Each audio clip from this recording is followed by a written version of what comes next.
Hi guys and girls, welcome to the channel. My name is Ken, and today we're going to be taking apart my Chameleon to replace the PDB with a Matec hub-vtx and get rid of what's in there, get rid of my other Matec VTX. Then we're going to assess the damage that sitting on top of a cliff for a month did to it and all that jazz. So without further ado, I'm going to rip it apart and get into the inside of this beast.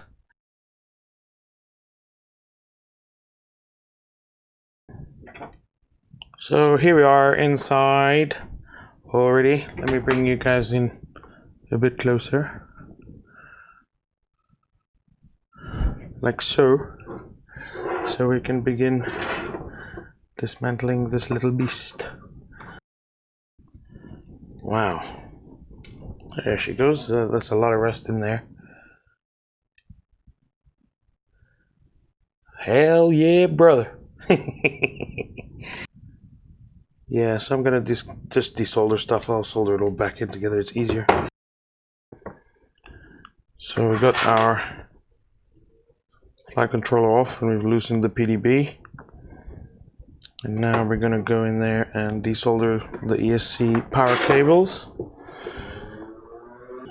That's why I like the extra heat. I used really thick cables with these ESCs for maximum amp delivery. So they are quite heavy duty cables. You need all the extra heat you can get.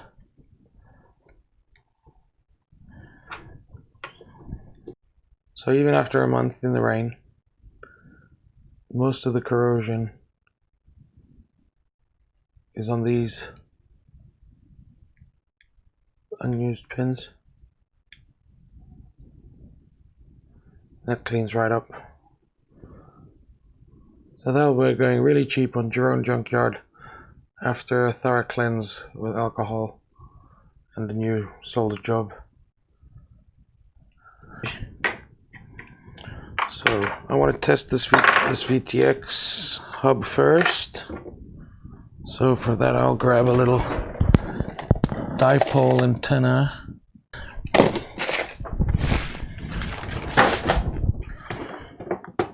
So I need a buzzer.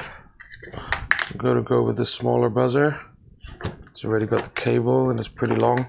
And we need a cap.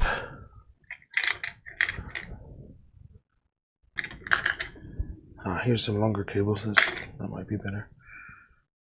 470. It's already got. And it's pretty much going to be quick and easy.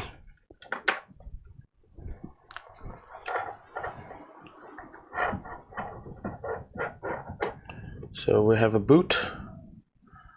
Successful boot up of the VTX.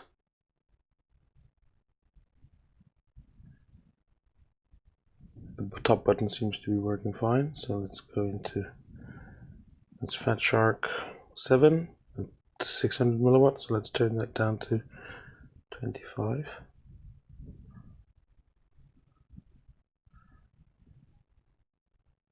Yeah, should be able to check for heat.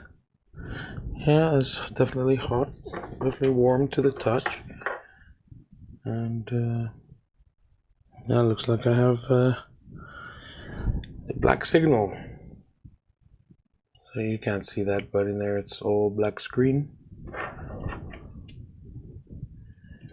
When I unplug it, I lose signal. So that's working.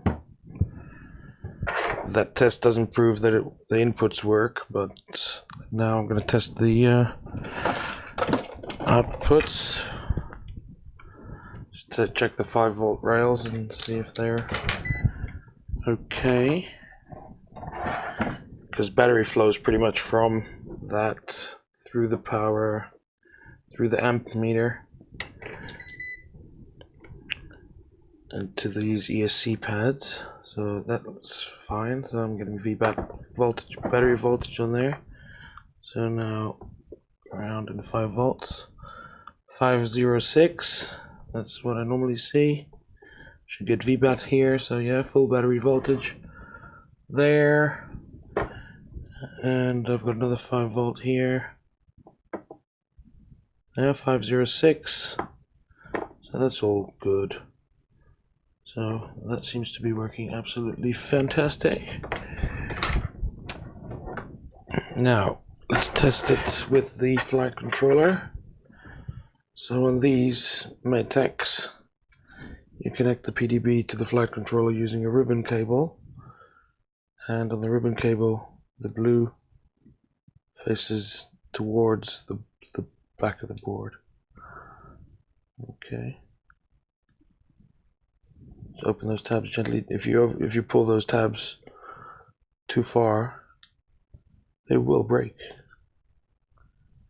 And this ribbon has to go in straight, straight, straight, straight, straight. And then you clip the thing in on each end. You got to rock it in, rock it back and forth until it fully clips into place. Yeah, completely out of focus as 21st century technology demands. Isn't that right? Focus, you stupid piece of junk. The same thing on this one. So that's facing forward. You can see they've designed it so that the arrow facing forward and the battery facing backwards. That's motor 1, 2, 3, and 4. So it matches up. So the way you put it in is you turn it over, you open the flappies, you just gently rock it in there,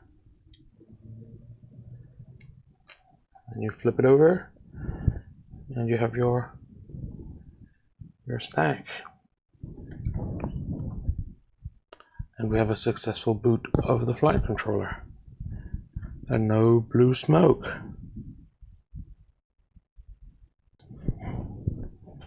Okay, so now I have my PDB installed on the board.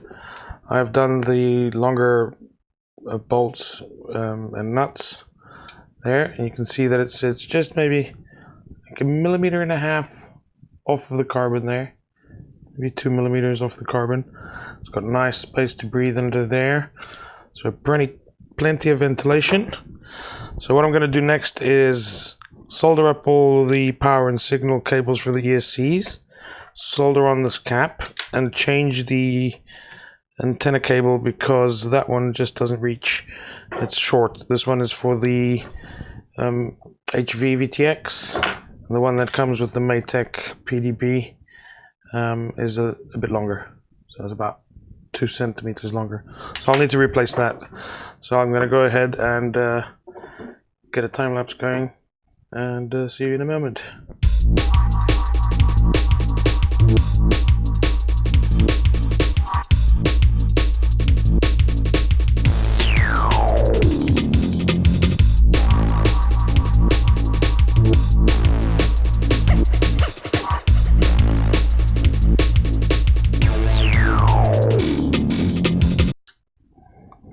Rightio, so now I've put my PDB in, I've soldered everything up, I've soldered my cap there, see my capacitor soldered into the PDB, and that will store nicely in the back here.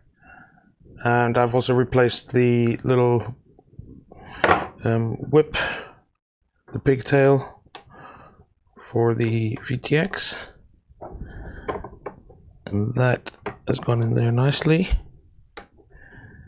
Now I'll just need to figure out how to bend the little S, the customary S shape into it to keep it where I want it, and then I'll put some strain relief somewhere. There's not really anywhere I can put some strain relief on this thing. We'll see. I'll probably strain relief it to the top plate, just maybe about there. Just so if something does try to come apart, it won't put any pressure on this MMCX connector. which is quite fragile. Another thing I should mention is on the Maytech boards, although they're generously coated in solder paste when they make the boards, I always reinforce the ground pads of the MMCX connector on the board. So back there I've soldered, so put some extra solder on those two little legs that hold the MMCX plug in place. That way it's a little bit more resistant because it sticks out a little bit. And when you grab the quad, if you're not careful, you always hit this MMCX connector on the side. That's the only negative thing I have to say about the Maytech boards if you put them in the orientation that they say. I like to have them like that. Some people put the battery connectors out the side. I prefer to have them coming out the back. I can just tie it up to the battery. That's fine. On this one, I've had occasions where the battery lead has gone into the props, but no malfunctions yet on that front. So now what I'm going to do is I'm going to pretty much hook up the flight controller to the board and then solder in the components on the top that are missing. So my receiver and my camera control. So like I said earlier, the plastic bit, the little blue bit there, faces down towards the board. So you put it in like that and then you flip it over and the cable will be in place. Slide in the ribbon cable, make sure it's straight. I just put a little bit of tension on it. You can see it bending there. So that's just forcing it into the grooves there as straight as possible. And then I come in and rock that little boy closed. You can see this becomes a pretty clean stack just with a ribbon cable. I'm going to hold it down with one nut so for now. So now I just need to hook up my camera control, my camera, and my VTX. So there's my camera control UARTs, and I guess what we can do right now is test if everything is working. So let's first of all test for any short circuits that may have been induced. And one goes by putting one prong on ground and one on positive, and there's no short circuit. So you just need to test one because they're all connected anyway. So if one's in a short, pretty much all of them will be in a short. So there's no shorts on the battery. That's pretty good. And there's definitely no shorts on the 5 volt rail or the 3.3 volt rail. Just to be expected. So there's nothing else there. So we're in a position where we can now test this. So let me get all these bare wires out of the way. So we're looking for 3 beeps followed by the flight controller beeps, which we won't hear because I haven't got a buzzer on there yet. Always clean the tip of the soldering iron. And I could make a joke there, but I'll leave that to you. Now let's see if we get any beeps. So 3 ESC beeps and the flight controller beeps.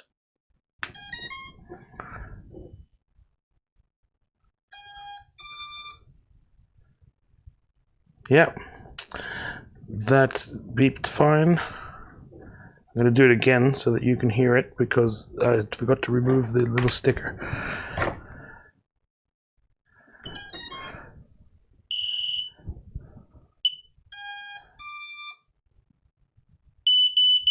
That's better. Now we have a full initialization. She is ready to arm. So what I'm going to do now is I'm going to plug her into beta flight and just check which UARTs belong to what. So there's beta flight. You can't see it because my face is on top, but click the connect button. Select the correct port.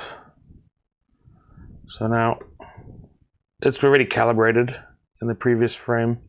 I'll just calibrate it again. To do that, I'm just going to press down on the flight controller so it's steady.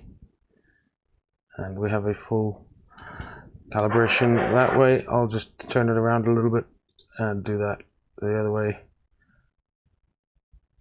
just because the table's not 100% flat, so it is always a little bit off. And now we go to ports. So UART2 is my receiver, and UART4 is my camera control.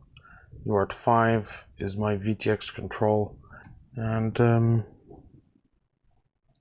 one important thing on these boards, you have a 4.5 volt power output, which is theoretically is what they say to connect your receiver to.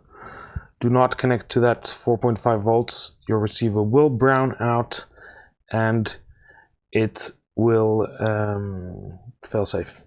So I use the 5 volts, probably use that one there. I'll solder it there. So I need to go to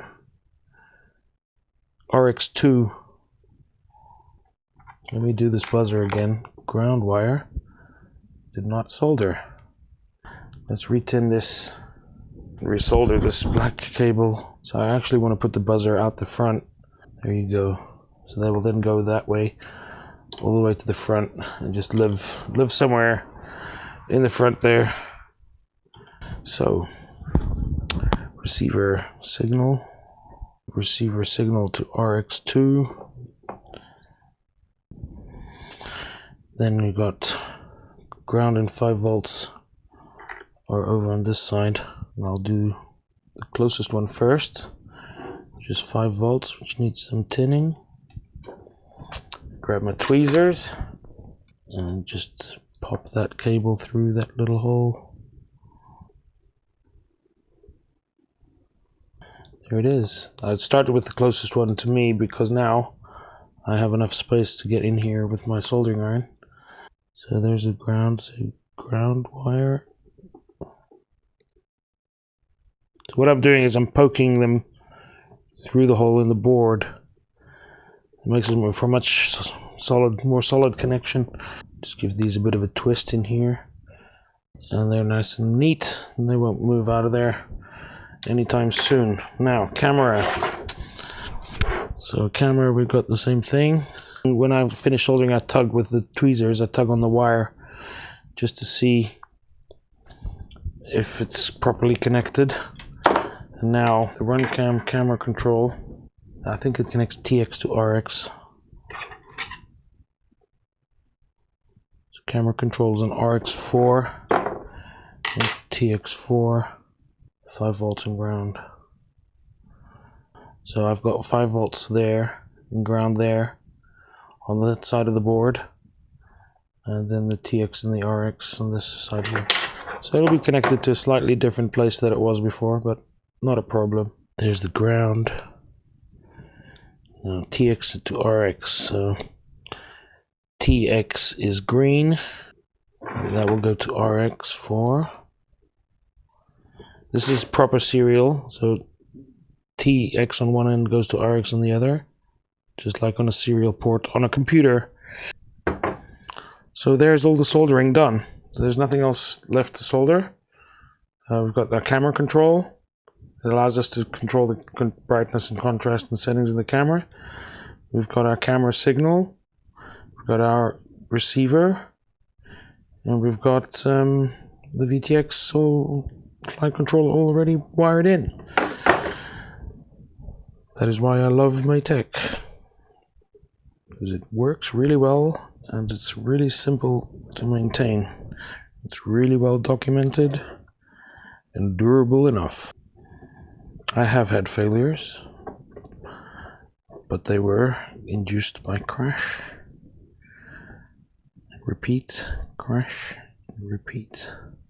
So I'm making sure all of these nylon nuts are as tight as I can get them without breaking.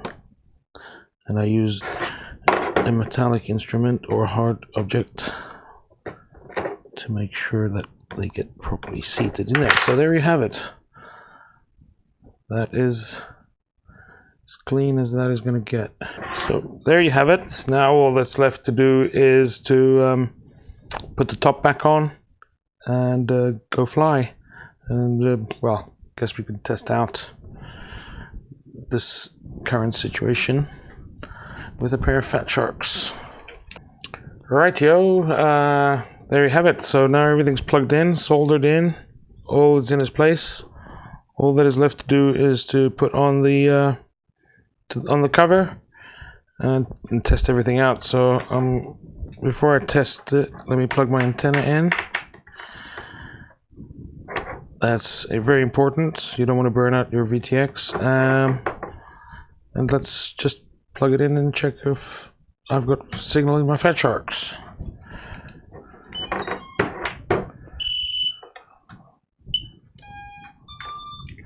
So we have boot and we have image.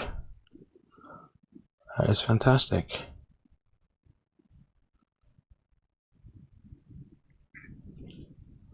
That is really, really good.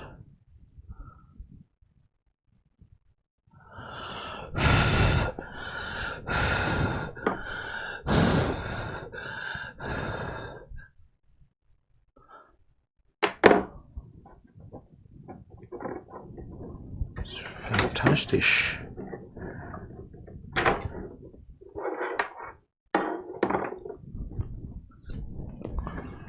Okay.